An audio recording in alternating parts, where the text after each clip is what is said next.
বাংলাদেশের অনেক মানুষই এই ফলটি সম্পর্কে জানে না।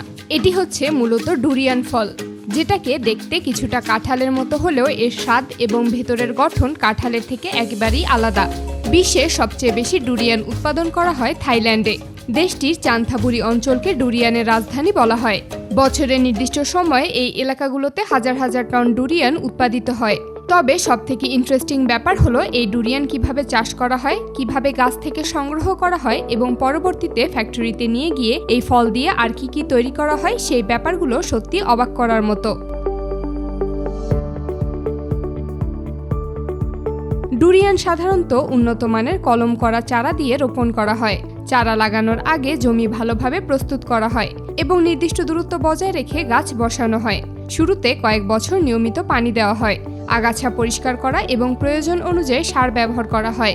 কলম করা গাছ সাধারণত 4 থেকে 6 বছর পর ফল দিতে শুরু করে, যদিও বীজ থেকে জন্মানো গাছের ক্ষেত্রে সময় আরও বেশি লাগে। কিছু গাছে 7 থেকে 10 বছর পরে ফল ধরা শুরু করে। একটি পূর্ণবয়স্ক গাছে 100রও বেশি ডুরিয়ান ফল ধরতে পারে। গাছে ফল ধরার পর শ্রমিকরা বিশেষ ধারালো যন্ত্র ব্যবহার করে হাতে ফল সংগ্রহ করেন। যেহেতু প্রতিটি ডুরিয়ানের ওজন কয়েক কেজি পর্যন্ত হতে পারে, এই ফল কেটে নামানোর প্রচেষ্টাই সবথেকে বেশি কঠিন। একজন শ্রমিক গাছে উঠে ফল কেটে নিচে ফেলেন। নিচে থাকা অন্য শ্রমিকরা সাধারণত পাটের বস্তা ব্যবহার করে ফলগুলোকে ধরেন। এর প্রধান কারণ হলো এই ফলগুলোর উপরে বেশ শক্ত কাঁটা থাকে। তাছাড়া এই ফল সরাসরি মাটিতে ফেলা যায় না, কারণ এতে ফলের ভেতরের অংশ নষ্ট হয়ে যায়। সংগ্রহের পর ফলগুলো আলাদা প্লাস্টিকের ক্রেটে রাখা হয়। এরপর ট্রাকের মাধ্যমে দ্রুত সেগুলো ফ্যাক্টরিতে পাঠানো হয়। ফ্যাক্টরিতে পৌঁছানোর পর প্রথমেই প্রতিটি ডুরিয়ান ফল আলাদা করে পরীক্ষা করা হয়। কোন ফল সম্পূর্ণ পেকেছে এবং কোন ফল এখনো কম পাকা রয়েছে তা কর্মীরা আলাদা করে যাচাই করেন।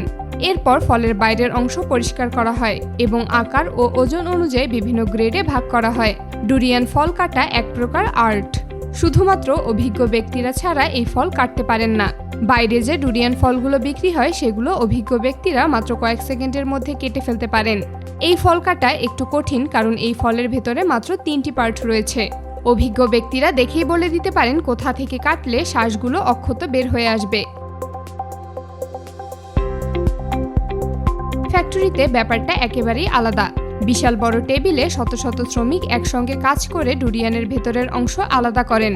এরপর সেই শ্বাসগুলো বিশেষ ট্রেতে সাজানো হয়। অনেক কারখানায় অত্যন্ত কম তাপমাত্রায় দ্রুত ঠান্ডা করা হয়, যাতে ফলের স্বাদ এবং গুণগত মান দীর্ঘদিন ভালো থাকে। এরপর কিছু শ্বাস সরাসরি ছোট প্যাকেটে ভরে ভ্যাকুয়াম প্যাকিং করা হয়। এই প্যাকেটগুলো পরে কোল্ড স্টোরেজে রাখা হয়। সেখান থেকে বিশেষ কন্টেইনারের মাধ্যমে বিশ্বের বিভিন্ন দেশে রপ্তানি করা হয়। অনেক আধুনিক কারখানায় ডুরিয়ানের ভেতরের শ্বাস বিশেষ প্রযুক্তির মাধ্যমে শুকিয়ে ড্রাই ফ্রুটসের মতো তৈরি করা হয়। প্রথমে পাকা ডুরিয়ান থেকে শ্বাস বের করে পরিষ্কার করা হয়। এরপর সেগুলোকে ছোট টুকরো করে কাটা হয়। তারপর বিশেষ ড্রাইং চেম্বারে কয়েক ঘন্টার জন্য রেখে দেওয়া হয়।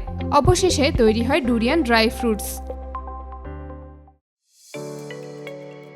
শুকিয়ে যাওয়ার পর এগুলো ছোট ছোট টুকরো বা চিপস আকারে প্যাকেটজাত করা হয় এবং বিশ্বের বিভিন্ন দেশে রপ্তানি করা হয়। অনেক মানুষ এগুলোকে ড্রাই ফ্রুটসের মতো সরাসরি খেয়ে থাকেন। আবার অনেক কারখানায় ডুরিয়ানের শ্বাস দিয়ে আইসক্রিম তৈরি করা হয়। কোথাও তৈরি করা হয় কেক, বিস্কুট, কুকিজ এবং বিভিন্ন ধরনের মিষ্টান্ন। কিছু কোম্পানি ডুরিয়ান ক্যান্ডি এবং ডুরিয়ান চকলেটও তৈরি করে। আধুনিক কারখানাগুলোতে ডুরিয়ানের শ্বাস থেকে পেস্ট তৈরি করা হয়, যা পরবর্তীতে বিভিন্ন বেকারি পণ্য তৈরিতে ব্যবহার করা হয়।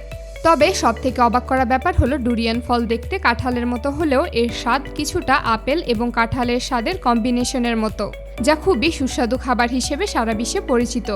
বাংলাদেশের আবহাওয়া এবং থাইল্যান্ডের আবহাওয়া অনেক দিক থেকে মিল থাকলেও আমাদের দেশে ডুরিয়ান চাষ করা সম্ভব হয় না। এর প্রধান কারণ হলো উন্নত জাতের চারা পাওয়া, ডুরিয়ান চাষের অভিজ্ঞতা অর্জন করা, সঠিক পরিচর্যা এবং প্রশিক্ষণ না থাকার কারণে এই ফল আমাদের দেশে চাষ করা যায় না। কিন্তু থাইল্যান্ড শুধুমাত্র এই ডুরিয়ান রপ্তানি করে প্রতি বছর কয়েক শত মিলিয়ন ডলার আয় করে।